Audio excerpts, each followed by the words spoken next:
या आता जवळपास 9 वाजायला आले आणि आपण सगळेजण या सगळ्या दिनाच्या निमित्तानं सकाळपासून उत्सुक आहात आणि म्हणून मी आपल्या सगळ्यांचा जास्त वेळ न घेता काही महत्वाच्या विषयावर मी आपल्याशी चर्चा करतोय. प्रथम मी त्या महामानवांना अभिवादन करतो की ज्या महामानवांनी तुम्हाला गुलामीच्या जोखंडातून मुक्त करून माणूस म्हणून जगण्याचा अधिकार दिला. अशा या सर्व राष्ट्रपुरुषांना महामानवांना नतमस्तक होतो. साहित्य हे श्रीमंत लोकांच्या करमणुकीचे साधन नसून इथल्या उपेक्षितांचं, दीनदलितांचं, कष्टकऱ्यांचं दुःख जगाच्या दरबारात मांडण्याचे माध्यम आहे हे अचूक ओळखून ज्यांनी साहित्याची खाण निर्माण केली असे साहित्य सम्राट अण्णाभाऊ साठे यांच्या जयंतीच्या मी तुम्हा सगळ्यांना खूप खूप शुभेच्छा देतो.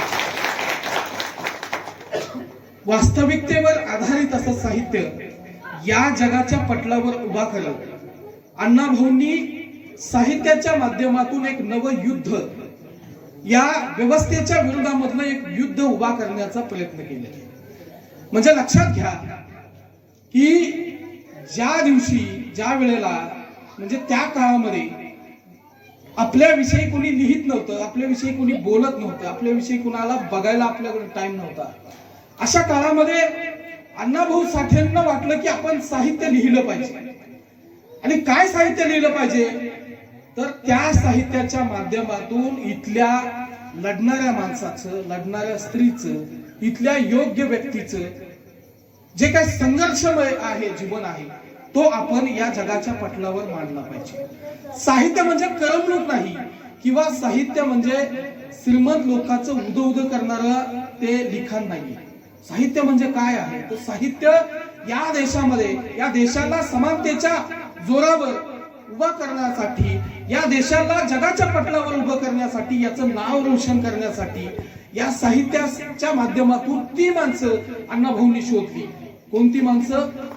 अशी माणसं अण्णाभाऊ साठेंनी शोधली ज्या माणसांना कधी कुणीही या देशामध्ये गिनतीमध्ये घेत नव्हतं, गृहीत धरत नव्हतं. म्हणजे बघा की खिडकीमध्ये किंवा आपल्या बंगल्यामध्ये एसी मध्ये बसून खिडकीची दरवाजा उघडून तिथून गरिबी पाहणारे लेखक वेगळे आणि स्वतः गरीब असणारे, झोपडपट्टीमध्ये राहणारे अण्णाभाऊ साठे हे लेखक वेगळे.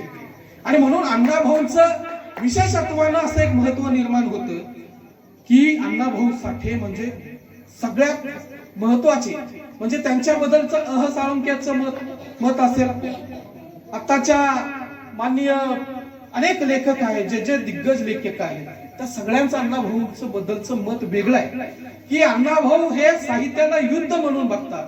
अण्णाभाऊ साहित्याला फक्त साहित्य लिहिणे, PhD करणे, प्राध्यापक होणे, टायफॉइड मिळवणे यासाठीच साहित्य नव्हतं. अण्णाभाऊंना वाटत होतं की आपण लिहिलं पाहिजे. आणि लिहित असताना जे जे मी पाहिलं, जे जे अनुभवलं, जे ज्या लोकांना मी भेटलो, ज्या लोकांचं मला लिहिण्यासारखं, कौतुकासारखं वाटलं, त्या सगळ्यांना मी अण्णाभाऊंनी साहित्यात घेतलं. म्हणजे सांगण्याचा हेतू काय की अण्णाभाऊंचं साहित्य लिहिण्याचा मागचा हेतू हा अत्यंत प्रामाणिक आणि स्वच्छ होता, निर्मळ होता. म्हणजे बघा की श्रीमंताला खुश करण्यासाठी अण्णाभाऊंनी साहित्य लिहिलेलं नाही, तर भांडवलदारांना खुश करण्यासाठी अण्णाभाऊंनी साहित्य लिहिलेलं नाही, किंवा इथल्या तथाकथित पुढाऱ्यांना खुश करणारे साहित्य अण्णाभाऊंनी लिहिलेलं नाही, तर इथल्या गोरगरिबांच्या डोळ्यातले अश्रू, इथल्या गोरगरिबांचा पडणारा घाम, इथल्या गोरगरिबांचं पडणारं रक्त या देशासाठी कशा पद्धतीचं असतं हे अण्णाभाऊंनी आपल्या साहित्याच्या माध्यमातून आपल्या सगळ्यांच्या समोर मांडलं. आणि म्हणून मी या प्रसंगाने सांगतो की आपण अण्णाभाऊ साठेंना किती लोकांनी वाचलंय हे फार महत्वाचं. मला या प्रसंगाने तुम्हाला सगळ्यांना 2 प्रश्न विचारायचे, त्याचं उत्तर मला तुम्ही हात वर करून द्यायचंय. माझा पहिला प्रश्न तुम्हाला आहे की अण्णाभाऊ साठेंच्या गावाला यापैकी किती लोक आले? म्हणजे बघा की या ठिकाणी बसलेल्या 200-500 लोकांमध्ये 2-3 लोक फक्त वाटेगावला आले. अण्णाभाऊ साठेंना आपण का मानतो हे फार महत्वाचं आहे. अण्णाभाऊ साठेंचा जयघोष आम्ही का करतो हे फार महत्वाचं आहे. काय समजले अण्णाभाऊ साठे मला हे अत्यंत महत्वाचं आहे. आणि जोपर्यंत अण्णाभाऊ साठे तुम्हाला समजत नाहीत, जोपर्यंत अण्णाभाऊ साठे हे तुमच्या मेंदूमध्ये उतरत नाहीत, तोपर्यंत या देशामध्ये अण्णाभाऊ साठेंच्या, बाबासाहेबांच्या, छत्रपती शाहू महाराजांच्या, शिवाजी महाराजांच्या लढाईला सुरुवात होत नाही.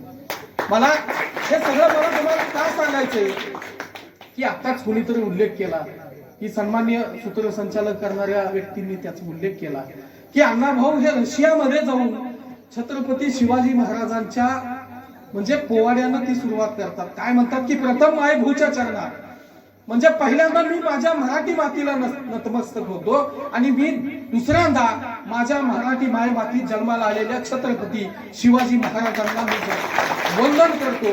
आणि या वंदनाच्या माध्यमातून अण्णाभाऊंनी त्या रशियामध्ये या मातीचं आणि छत्रपती शिवाजी महाराजांचं महत्व गायलेलं आहे.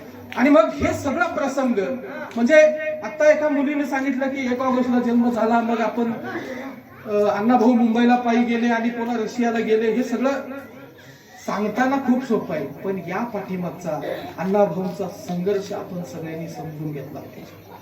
म्हणजे बघा की अण्णाभाऊच्या आपण घर कुणी पाहिलेलं नाही, अण्णाभाऊंचं ते सगळं एकंदरीत जीवन प्रवास तुम्ही कुणीही पाहिलेला नाही. आज अण्णाभाऊंचं नाव जगभरात गाजते. मी तेलंगणामध्ये, मध्य प्रदेशमध्ये, गुजरातमध्ये, कर्नाटकमध्ये अण्णाभाऊ साठेंच्या जयंतीला जात असतो. प्रचंड गौरव अण्णाभाऊंचा होतो, प्रचंड उदो अण्णाभाऊ साठेंचं होतं. पण एक गोष्ट मात्र माझ्या लक्षात येते की या लोकांनी फक्त माझ्या जातीचे अण्णाभाऊ साठे म्हणूनच जास्त मानायला सुरुवात केली. वाचून अण्णाभाऊला मानणाऱ्यांची संख्या कमी.